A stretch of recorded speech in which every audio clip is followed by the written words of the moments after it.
Welcome to Arohan Crash Course class.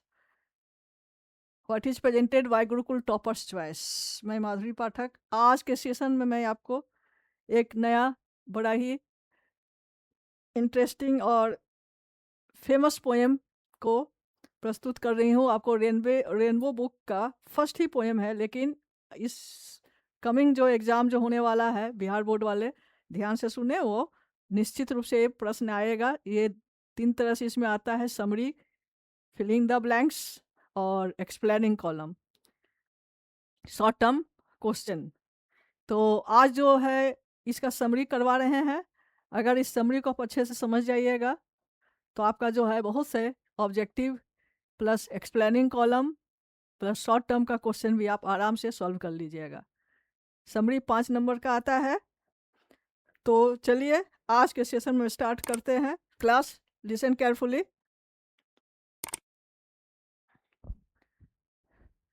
ये जो poem है sweetest love I don't go, poem John Donne द्वारा लिखा गया है। एक वेरी फेमस पोएम है और इसके कवि जो हैं जॉन डॉन है, जो एक मेटाफिजिकल पोएट कहलाए हैं।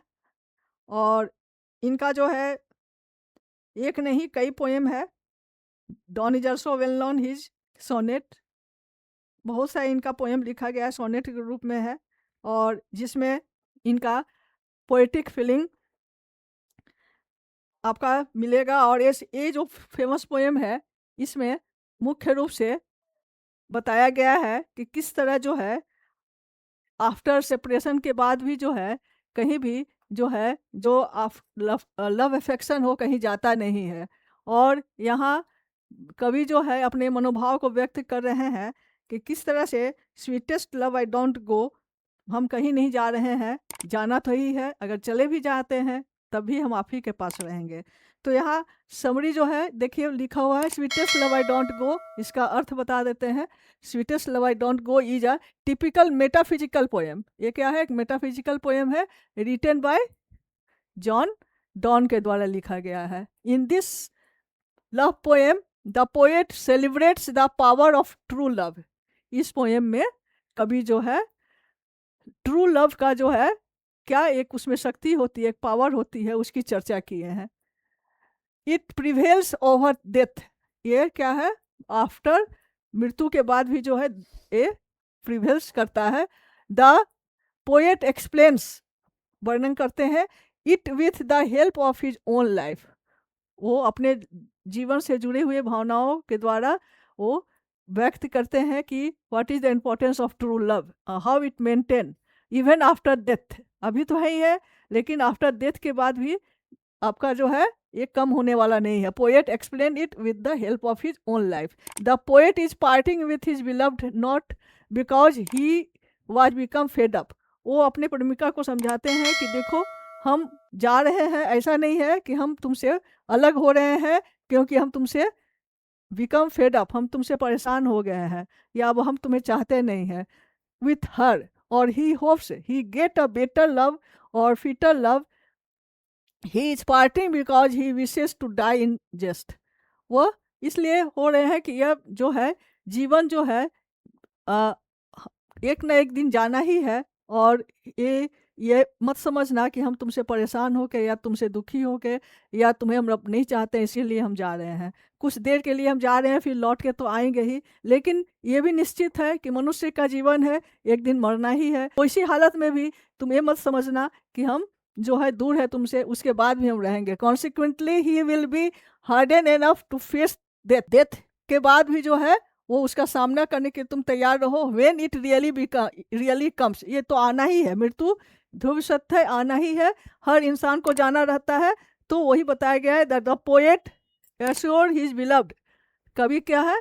अपने प्रेमिका को एश्योर कर रहे हैं, सांत्वना दे रहे, that he will come back just as the sun comes back every day. जिस तरह सूर्योदय होता है, सूर्यास्त होता है, फिर उदय होता है, फिर अस्त होता है, फिर उदय होता है, फिर अस्त होता है, उसी तरह जो है ये जो है लाइफ भी इसी तरह है। ही विल कम बैक, वो भी जरूर आएगा, जैसे सन कम्स बैक एवरी डे, प्रतिदिन सूर्योदय होना है, प्रतिदिन सूर्यास्त होना है। उसी तरह आना जाना लगा है। द पोएट प्रोमिसेज, क्या करता है? प्रोमिस का मतलब प्रॉमिस करता है कि हम वादा करते हैं her that he return will be faster than the sun. उसका जो वापस लौटना जो है, सूर्य जैसे लौटते हैं, उदय होते हैं फिर अस्त होते हैं, तो उससे भी तेज मेरा जो है फास्टर रहेगा। हम फिर तुरंत ही लौट के जा रहे हैं, और ये जरूर है कि हम तुरंत ही लौट कर आएंगे। The poet expresses his love, वह कवि क्या है? अपने जो है लव को प्रकट करते हैं in such strong words as thou sighs not wind but sighs my soul away. वो एक्सप्रेस करते हैं अपने लव को कि तुम इसके लिए परेशान मत हो, हम फिर आएंगे ही। और he further says that even if he dies, अगर वह मरता भी है तो he will be present in her. अगर उसकी मृत्यु भी हो जाती है तो वो ऐसा नहीं समझे कि वो उससे अलग हो गए हैं, सेपरेट हो गए हैं, क्योंकि हम उसके बावजूद तुम्हारे पास हैं। है तो यहाँ बताया गया है एक बहुत अच्छा ही सेंस में कि किस तरह जो है लव का एक स्ट्रॉन्ग लव, जो ट्रू लव होता है वो कभी मरता नहीं है, वो अमर होता है। So there is no question of separation, वहाँ लव के आगे अगर ट्रू लव है तो वहाँ सेपरेशन की कोई प्रश्न ही नहीं है। दस the poet expresses his divine love, इस प्रकार कवि जो है अपनी इस कविता के द्वारा, डिवाइन का मतलब क्या हो रहा है? ईश्वरीय लव, देवीय शक्ति, देवीय लव, डिवाइन लव मान शुद्ध जो होता है लव, उसके बारे में चर्चा करते हैं। फॉर हिज बिलव्ड, प्रेमिका से, इन कॉन्क्रीट लैंग्वेज, एक बड़ा ही एकदम जो है रूखे शब्दों में, कॉन्क्रीट का मतलब यहाँ हो रहा है कि कड़े शब्दों में, मतलब एकदम जो है कि ऐसा नहीं है, ये एकदम ध्रुव सत्य स्ट्रांगली ये बात है। He finally concludes that love is immortal, इस प्रकार उनका फाइनली वो कहने का मतलब है कि कहते हैं कि लव जो है हमेशा जो है अमर होता है, इमोर्टल होता है, कभी भी जो है वो खत्म नहीं होता है आफ्टर सेपरेशन के बाद भी। That means here separation means for short period, कुछ देर के लिए गए बाहर फिर चले आए, लेकिन एक टाइम होता है जब लाइफ डेथ होता है, मनुष्य मर जाता है, तो कभी का यहाँ मानना है कि मरने के बाद भी हम तुम्हारे ही रहेंगे, हम लोग में कमी नहीं होगी, सेपरेशन के बाद भी लव जो है हम लोग का ट्रू लव बना ही रहेगा। इस तरह कवि ये सांत्वना देते हैं अपने प्रेमिका को, और यह एक मेटाफिजिकल पोएम है, और इसके द्वारा कवि अपने अंदर आई भावनाओं को व्यक्त कर रहे हैं कि क्या होता है लव का, क्या मतलब होता है, ट्रू लव क्या है, कैसे ईश्वरीय एक बहुत बड़ी तोहफा है, गिफ्ट है, जो हर मनुष्य में, मानव मनुष्य में दिया गया है, भगवान दिए हैं, लेकिन इसकी पहचान लोग कर नहीं पाते हैं। तो यहाँ कवि अपनी भावनाओं को इन कविता के द्वारा अपने प्रेमिका से प्रस्तुत करते हैं। आशा करते हैं आपको समझ में आ गया होगा। अब इससे रिलेटेड जो एक्सप्लेनिंग कॉलम रहेगा वो भी नेक्स्ट सेशन में बताएंगे।